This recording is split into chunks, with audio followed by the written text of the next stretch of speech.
After retirement, life changes in ways most of us don't fully anticipate. Suddenly, we are handed all this time we once wished for. Time to rest, time to reflect, time to reconnect. Naturally, the heart craves companionship, and many believe that visiting friends regularly is the solution to that aching silence that often fills the house. But what if I told you that constantly visiting friends, yes, even the good ones, is quietly hurting you more than helping you? I know this may sound unusual, maybe even uncomfortable, but after over 4 decades in medicine and counseling seniors through their retirement years, I've witnessed something crucial that most never notice until it's too late. Let me be clear. Friendship is a lifeline. Human connection is essential to mental and emotional health, but the way we manage those connections after retirement can sometimes backfire. There are 5 deeply human, scientifically supported reasons why visiting friends too often might slowly be eroding your peace, draining your vitality, and even worsening your health. And you deserve to know about them. Not to isolate yourself, not to push people away, but to protect your own healing, your own rhythm, and the deep, silent work your soul must do in this chapter of life. The first reason is this: after retirement, your body and mind require an adjustment period. It's not just about not going to work anymore. It's about redefining who you are when the routine disappears. This psychological transition is called role exit, and it's no small matter. According to research published in the Journal of Aging Studies, individuals who retire often experience a crisis of identity. And when we feel uncertain, we seek familiar things to hold on to. For many, that means socializing more, filling the hours, distracting ourselves. But constant social engagement can act as a smokescreen, preventing us from doing the inner work that retirement demands. The soul needs quiet to find its new shape. And when you're always surrounded by the chatter and expectations of others, you delay that essential process of internal restructuring. You feel busy, but you don't feel whole. And there's a difference. Second, and this is something few talk about openly, is that not all friendships age well. Sometimes the people who were our best allies during the working years become subtle sources of emotional exhaustion in retirement. You see, when we meet friends regularly, there's often an unspoken energy exchange. We listen to their stories, their complaints, their views on politics, their health worries. And even when we smile, nod, and play along, a part of us is absorbing that energy. The American Psychological Association has shown that emotional contagion, where we unconsciously absorb others' emotions, is real and deeply influential, especially among older adults. That means if your friend is anxious, bitter, or stuck in the past, and you're visiting them too often, you are quietly inheriting their mental state. Without noticing, your peace is being chipped away. And this erosion doesn't happen dramatically. It creeps in slowly, like rust in the joints. You wake up one day and you're tired, irritable, lost. But you can't figure out why. Often it's because you've surrounded yourself too often with unresolved energy that isn't even yours. Now, the third reason is one that touches the very foundation of your physical health. Loneliness and social isolation are dangerous? Yes, but too much socialization without purpose can be just as harmful. A study by Brigham Young University found that poor quality social interactions are linked to increased inflammation in the body. Inflammation is the root cause of countless age-related diseases, from heart conditions to cognitive decline. You may think that visiting friends helps reduce loneliness, but if those visits are repetitive, shallow, or emotionally draining, they are not helping. They are hurting. The body interprets that dissonance, your presence in social settings that don't truly nourish you, as stress. Chronic stress triggers cortisol. Cortisol triggers inflammation, and inflammation opens the gates to fatigue, poor immunity, and accelerated aging. So those weekly catch-ups over tea or the endless rounds of card games might not be giving your body the restoration it desperately needs. It might be subtly wearing it down. The fourth reason, and I say this with deep care, is that retirement is not just a pause from working. It is an invitation to relearn solitude. In our younger years, we were almost never alone. We were students, employees, parents, spouses. Our identity was always tied to being with or doing for others. But after retirement, something sacred begins to emerge. A new self, one that isn't defined by roles or labels. But you will only meet that self if you make space. And constant visiting fills that space with noise. Even joyful noise is still noise. Solitude is not the same as loneliness. Solitude is chosen. It is a quiet field where your truest thoughts can rise without being edited for someone else. Neuroscience now shows that time spent alone can increase creativity, problem solving, and even the brain's ability to process emotions. In a 2017 study by the University of Buffalo, researchers found that intentional solitude is linked to increased emotional intelligence and self-reflection. That is the very heart of growing older with grace, but you cannot access it if you're always out and about. Retirement is not about entertainment, it's about enlightenment. And that requires space, silence, stillness, none of which you will find in back-to-back coffee visits or never-ending phone chats. The fifth reason is the one that most people don't expect, and it's this. Sometimes the fear of being alone drives us to stay socially active, not out of joy, but out of habit. We visit friends not because we truly want to, but because we are afraid of what will rise within us if we don't. That fear is understandable, but it is also dangerous. Because when we make decisions from fear, we always lose something vital. We give away our time, our energy, our inner compass. And retirement is not the time to live on autopilot. It is the time to return to your own rhythm. If you are always syncing yourself to someone else's life, meeting them when they are free, talking about what they want, supporting their needs, you lose your own inner beat. Over time, you forget how to be alone and content. And that is the saddest form of loneliness, to be surrounded by others and still not know yourself. So what should you do instead? I'm not asking you to isolate. I'm not asking you to shut your door and turn away from the world. What I am saying with all the wisdom experience has taught me is this. Be mindful. Choose when and with whom you share your precious retired hours.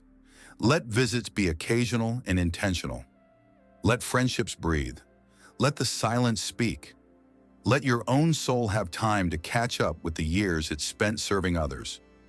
If a friend energizes you, brings out your best self, and respects your space, then yes, enjoy them.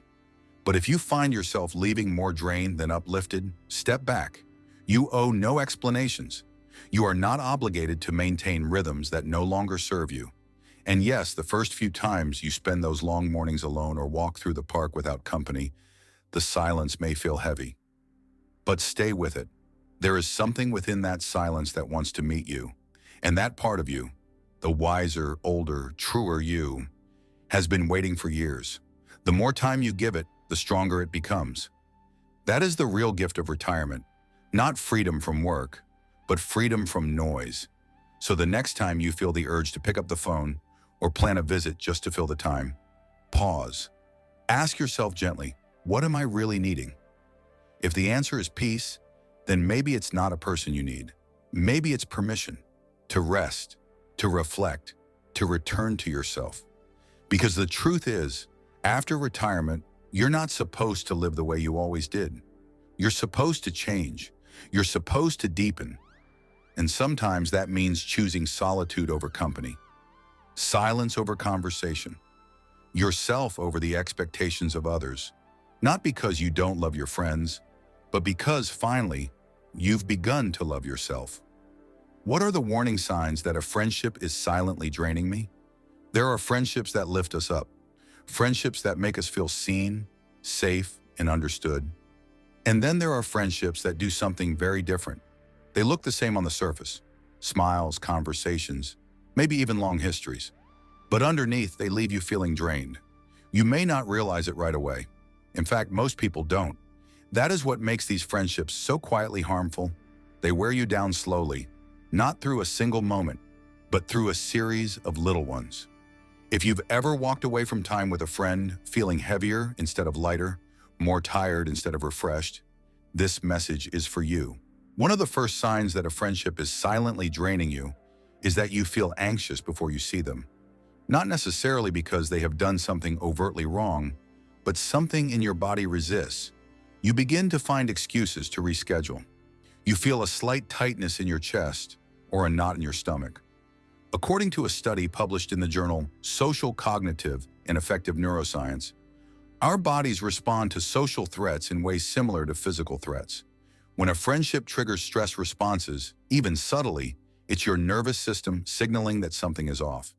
You may not want to admit it because of the history you share, but your body knows, and it tries to tell you. Another quiet warning sign is the feeling of walking on eggshells.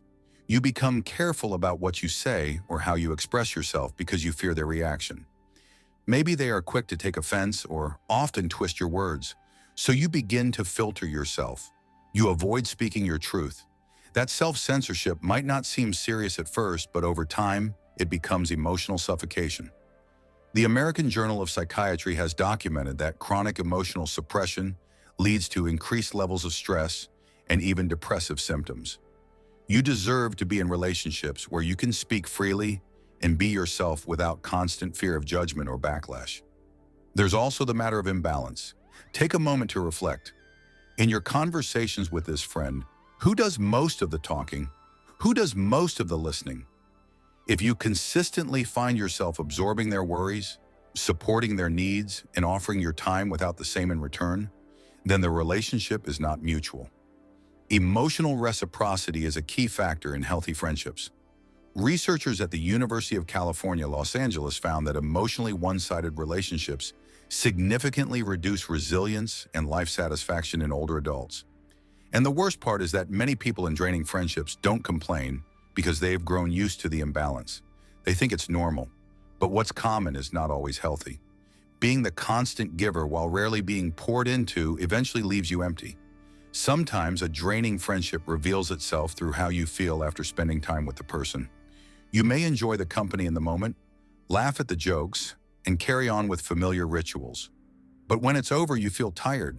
Not the kind of tired that comes from a good, full day, but a kind that feels foggy and slow, like something was taken from you. That lingering fatigue is often a sign of emotional exhaustion. A 2014 study published in the journal Health Psychology noted that emotional fatigue from toxic relationships contributes to sleep disturbances and worsens cognitive functioning over time. If you often need hours or even a day to emotionally recover after spending time with someone, your body is telling you that the cost is too high. Another telling sign is the way your self-esteem shifts in their presence. Pay attention to how you feel about yourself during and after interactions with them. Do you feel more confident or subtly diminished? Some friendships are filled with passive comments that cut you down, even if wrapped in humor. Little jabs about your weight, your memory, your lifestyle. They may shrug it off as teasing, but over time those words pile up like stones in your heart, and you begin to doubt yourself. You shrink a little without even knowing it. Dr. Kristen Neff from the University of Texas, who has done extensive research on self-compassion, found that environments filled with subtle criticism greatly reduce our ability to feel worthy and secure. Friendships should not make you question your value. They should protect it. Sometimes the draining doesn't come from what they say, but from what they don't. You might be there for every one of their milestones, but they forget yours. You may open up in vulnerability, and they quickly change the subject. You celebrate them. They overlook you. That silence, that lack of recognition, is just as loud as any insult. It tells you that your emotions are not a priority. It tells you that the friendship is centered around them, and it leaves you feeling unseen. What makes these kinds of friendships so difficult to step away from is that they often come with years of history, shared memories, mutual friends, even a sense of loyalty. But history should not hold you hostage. The purpose of friendship, especially in the later stages of life, is peace, joy, mutual support, not performance, not endurance. You are not required to keep people in your life simply because they have been there a long time. That is not love, that is habit. And habits must be evaluated, especially when your energy is limited and your well-being is on the line. It is also worth acknowledging that many of us stay in draining friendships because we are afraid of loneliness. We would rather have company that costs us than solitude that scares us. But here's what I have learned. There is a kind of loneliness that is far more painful than being alone. And that is the loneliness of being surrounded by people who do not truly see you, who take from you more than they give, who keep you busy but not fulfilled. That kind of loneliness erodes the spirit in a way silence never can. The good news is that once you begin to recognize the signs, you can choose differently. Choosing to step back from a draining friendship is not an act of cruelty. It is an act of self-respect. You are not closing your heart. You are protecting it. And when you make room by releasing what no longer serves you, something extraordinary happens. You begin to attract the kind of connection that uplifts. Friendships where silence is comfortable, where honesty is welcome, where your presence is appreciated, not expected. Life after retirement is a delicate and beautiful chapter. Every hour matters. Every conversation shapes your day. Every relationship influences your spirit. You do not need many friends. You need the right ones. Ones who bring you peace. Ones who nourish your soul. So listen to how your body feels. Listen to how your heart reacts. And above all, give yourself permission to walk away from what drains you. Because your energy is sacred, and you deserve to spend it where it truly matters.